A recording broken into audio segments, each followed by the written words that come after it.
This Keloland Living segment is sponsored by Lewis Drug, where exceptional pharmacy services are a cornerstone of Lewis's commitment to communities.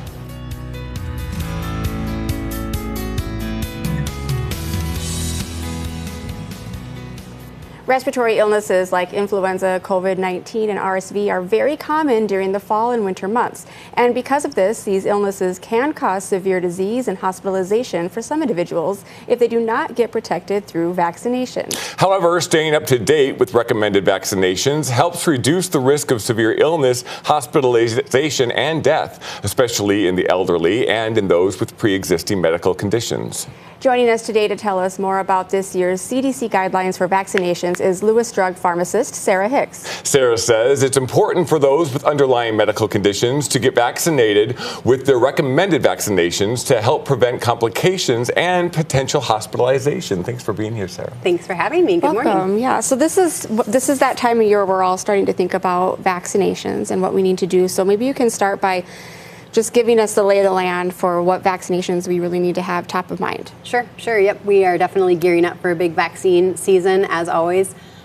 Flu vaccine is out and will be in our stores early next week to start with vaccination. So flu is probably our top priority, knowing that we want to get vaccinated September, no later than October, so we are protected against those circulating viruses. Another one is COVID. COVID vaccine is being manufactured and hopefully we'll be shipping soon. We don't have final recommendations as far as who can receive that vaccine, different age groups, underlying conditions, that type of thing. But again, something that we want to definitely think about and get in September or October, just because we know viruses are going to start circulating.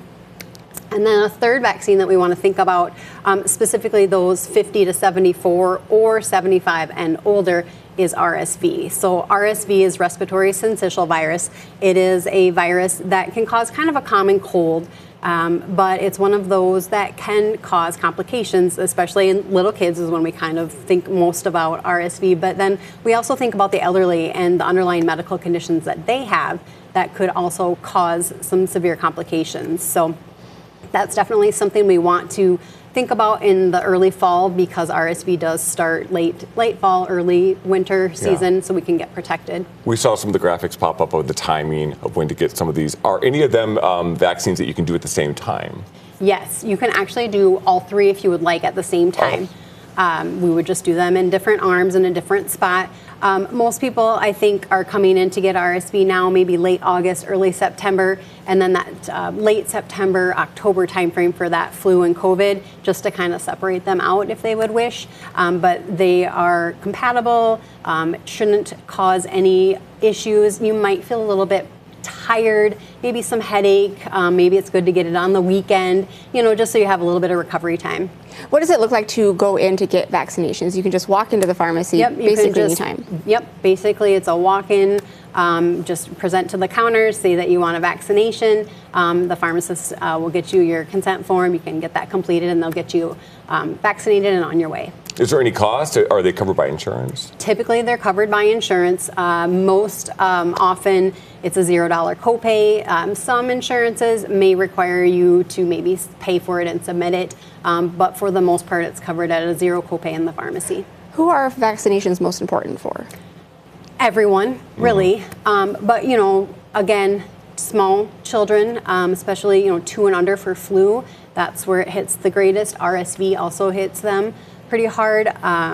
Pregnant females, we want to get them vaccinated because then they do pass those antibodies on to baby. And then just the elderly or anyone with a underlying medical condition that could make them more susceptible to severe disease. So RSV we always knew was something with babies, but the elderly as well need to get it. Yes.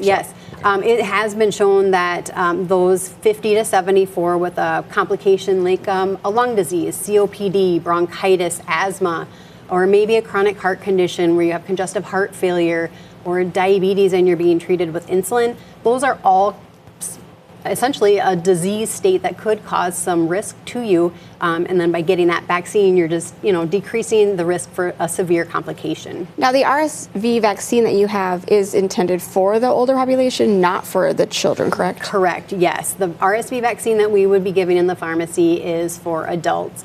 If anyone has questions about their child getting, it's actually a monoclonal antibody, but we kind of term it as a vaccine. They could see their pediatrician to inquire if that child would be eligible. Okay, but it's not the one that you're not taking your children into the pharmacy Correct. for that one, right? Yes, yes. And some people think that, I still got the flu, right? But it can also really go a long ways toward lowering the impact of the symptoms, decreasing your symptoms just to be vaccinated? Or is there other, you may still feel like you've gotten it, but maybe it's different? Right. So the flu vaccine in particular is a dead virus. Every year when you get that annual vaccine, you're still giving yourself some protection. You're building antibodies. We're always kind of experimenting to see what strains of the virus are going to be circulating. So they do try to make the flu vaccine to be specific as possible. When we have a really good match, we're looking at 40 to 60% effectiveness for that vaccine. So that's going to mean that you might still contract the flu virus. You might still feel a little bit sick, but your symptoms are going to be so much less, and you're also protecting yourself and others from potentially, spreading the disease. The flu flu virus is very contagious. Once we have a vaccine, we're going to be cutting out some of that spread. What do you say to the people out there who say, "Oh, I'm always healthy, I don't need a vaccine"? It's true. There are some people that just don't fall ill, they don't contract the virus. I do think it's very important for them to get vaccinated, not maybe for themselves if they're, typically healthy, but for others. Think of, kiddos that you're around, maybe older individuals, anyone that's immunocompromised. They are just that much more susceptible. You may have the flu and just not have symptoms or just have very light symptoms, but you're still contagious, right? So you could be spreading it to others. So. Are all the vaccines right now injectables? I know there's been years where there's been a nasal flu. Yes. So the vaccines that we have at Lewis will be injectable. There is a nasal spray for flu. It's called Flu Mist. It is a live virus, so it's only applicable for ages 2 to 49. And this year was the first year FDA approved it for at-home use. So individuals can go online, they can speak with a representative, kind of go through a screening process if it's something that they are interested in administering at home. So for individuals that may be nervous about getting a vaccine, or a child, that might be something for mom or dad to think about. Really? I didn't realize that. And people can come in, though, to the pharmacy and talk to you about all of these things. They sort of sure like can. Yep. what they want to do, Yes, what they're most susceptible to. Yes, of course.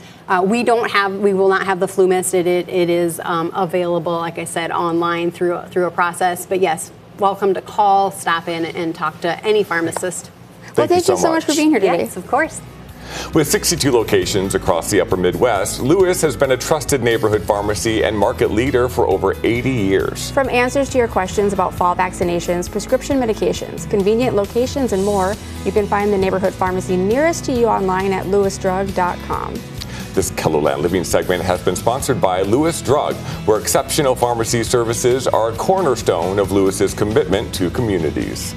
We'll be right back.